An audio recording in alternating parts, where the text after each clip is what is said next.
रिंकी खुद को फ्रिज के रिफ्लेक्शन में देखने की कोशिश करती है। तभी उसको फ्रिज के रिफ्लेक्शन में अपने पीछे एक परछाई दिखाई पड़ती है। घबराकर वो पीछे मुड़ती है, लेकिन उसे अपने पीछे कोई भी नजर नहीं आता। लेकिन दीवार पर खून से बनी एक स्माइल जरूर दिखाई देती है उसे। रिंकी के मुंह से बहुत तेज चीख निकलती है और वो दौड़कर अपने बेडरूम में पहुंच जाती है। रिंकी की सांसें फूल रही थी बहुत, अपने आप को संभालते हुए।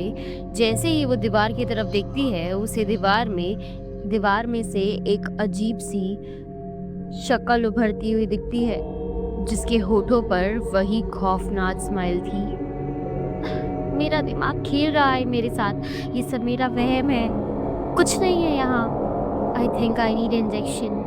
रिंकी अपने अलमीरा में अपनी मेडिकल किट ढूंढने लगती है और तभी उसे अपने पीछे इंजेक्शन लिए अनुज दिखाई देता है। उसे देखकर रिंकी चीख कर वहां से भागने लगती है।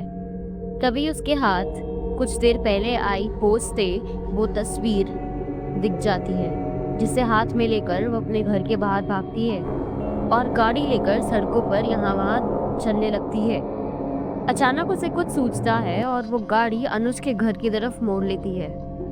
आप अर्जुन की पत्नी हैं, क्या आप मुझे कुछ बता सकती है कि वो अचानक ये सब कैसे करने लगा? अचानक नहीं, उसे काफी समय से मेंटल इश्यूज थे। उसकी आंखों के सामने उसके पापा की मौत हुई थी और तभी से उसे एंजाइटी और डिप्रेशन हो गया था। काफी ट्रीटमेंट कराया, तब जाकर वो थोड़ा ठीक हुआ, लेकिन फिर अचानक उसकी बीमारी बढ़ गई।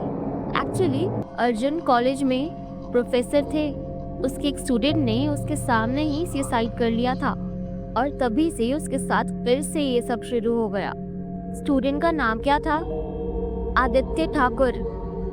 रिंकी किसी तरह उस आदित्य का पता लगाती है, तो उसे पता चलता है कि जो चौथी फोटो उसके पास आई थी वो आदित्य की ही है। आदित्य के बारे में कुछ और चौंका देने वाली बातें सामने आई थी, और वो ये थी कि अनुज की तरह आदित्य भी पहले मानसिक बीमारी और डिप्रेशन से सफर कर चुका है। एक बात पूछूं आपसे, क्या आपके घर में कोई ऐसा था जिसकी मौत आदित्य की आंखों के सामने हुई हो? जी नहीं, ऐसा तो कुछ भी नहीं हुआ। रिंकी आदित्य की मम्मी से बात करके जाने लगती है। सुनिए, किसी परिवार के सदस्य की तो नहीं, पर हमारे डॉगी जेरी की मौत उसके सामने हुई थी।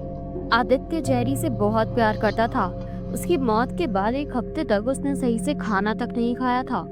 जेरी उसके लिए उसका पेट नहीं, भाई था। Thank you for helping me. अब थोड़ा थोड़ा समझ में आने लगा है मुझे कि आखिर ये सब मेरे आसपास क्यों हो रहा है। ये डीमन सिर्फ मेरे दिमाग से खेल रहा है। मुझे सिर्फ स्ट्रॉन्ग रहना है, मैं उसे खुद पर हावी नहीं होने दूंगी। डॉक्टर, आप ठीक तो है ना? आपका चेहरा इतना बुझा हुआ सा क्यों है? मैं ठीक हूँ, चलो विजिट पर चलते हैं। रिंकी एक एक कर अपने पेशेंट्स के वार्ड में जाकर उनसे मिल रही थी, लेकिन आज उसे उसके सारे ही पेशेंट्स वही खौफनाक स्माइल लेकर नजर आ रहे थे उसके सामने। रह रहकर उसे अपने आसपास भयानक चेहरे नजर आते और फिर धुएं की तरह अचानक उसके सामने से गायब हो जाते। उसे बार बार ऐसा लगता कि कोई भयानक आवाज में उसके कानों में आकर फुसफुसा रहा हो। रिंकी लगातार उन आवाजों को और उन चेहरों को इग्नोर करने की कोशिश कर रही थी, लेकिन ये आवाज उसकी किस्मत बनकर उसका पीछा छोड़ने की कोशिश ही नहीं कर रही थी। बस आज की रात, आज तुझे जलना ही होगा, आज तुझे जलना ही होगा। रिंकी कानों में आ रही उन आवाजों से पीछा छुड़ाने के लिए हॉस्पिटल से निकलकर वापस अपने घर आ जाती है। पिछले 3 दिन से रिंकी हॉस्पिटल नहीं आई थी।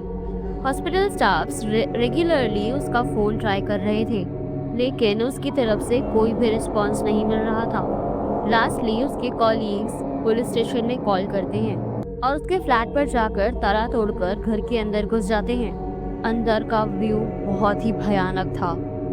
अब आगे की कहानी अगले वीडियो में।